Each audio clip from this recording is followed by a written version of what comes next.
नमस्कार दोस्तों, आप सबका स्वागत है आपके अपने चैनल हिंदी साहित्य पथ में।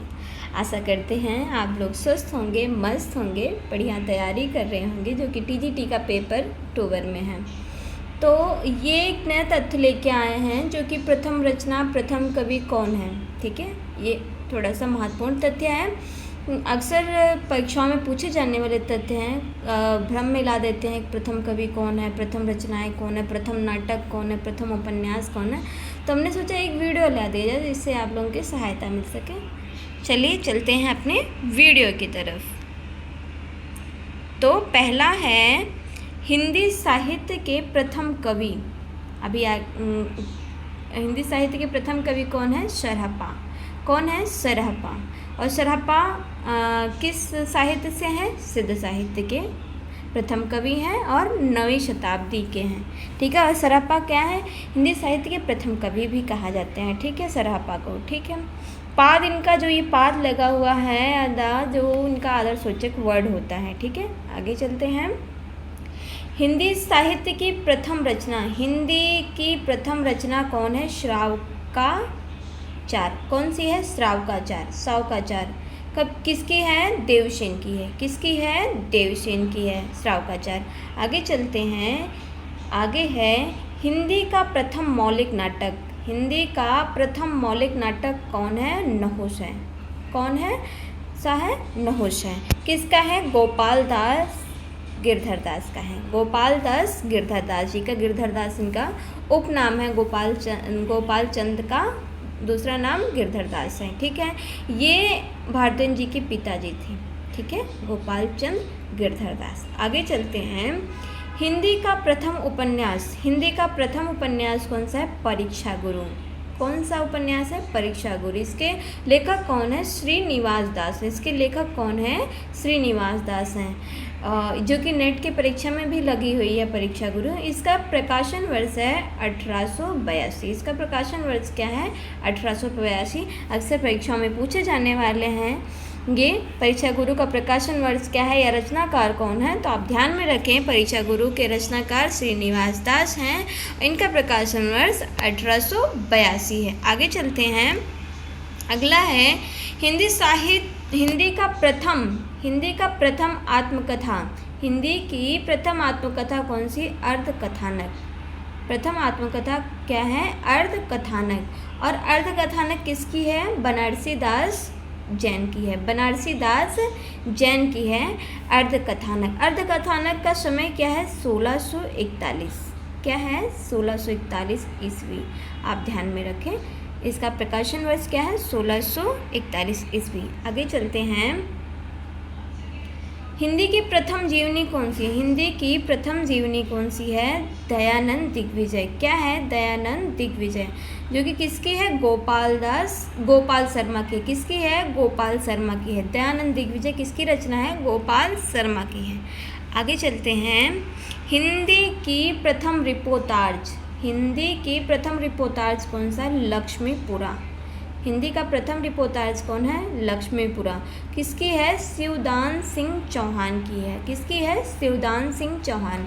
अक्सर लक्ष्मीपुरा अभी पिछले तो नेट के पेपर में भी पूछा गया था, लक्ष्मीपुरा का प्रकाशन वर्ष क्या है, किस पत्रिका में प्रकाशित होती हैं।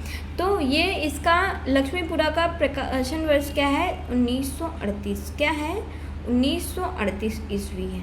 ठीक है, और ये किस पत्रिका में छपी थी? रूपाभ पत्रिका में। आप ध्यान दीजिएगा, रूपाभ पत्रिका में। ठीक है, और ये भी प्रश्न पूछा गया था, रिपोर्टाज किस शब्द से, किस भाषा से बना हुआ रिपोर्टाज?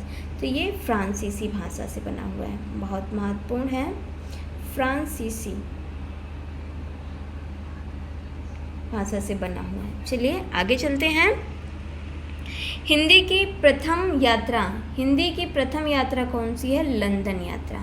कौन सी है? लंदन यात्रा। किसकी है? महादेवी वर्मा जी की है। महादेवी वर्मा जी की है, जिसकी नीरजा, निहार, रश्मि, सांदके, दीपशिखा इनकी रचनाएं हैं। ठीक है, आगे चलते हैं। हिंदी की प्रथम मौलिक कहानी, हिंदी की प्रथम मौलिक कहानी कौन सी है? इंदुमती। हिंदी की प्रथम मौलिक कहानी कौन सी है?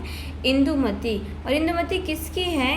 किशोरी लाल गोस्वामी की है, किशोरी लाल गोस्वामी की है। बहुत ही महत्वपूर्ण रचना है, बहुत बार पूछी गई इंदुमती किसकी रचना है। इसका प्रकाशन वर्ष 1900 है। क्या है? 1900। ठीक है, 1900 ईस्वी। ठीक है, आगे चलते हैं। हिंदी साहित्य की प्रथम मौलिक कहानी कौन सी है?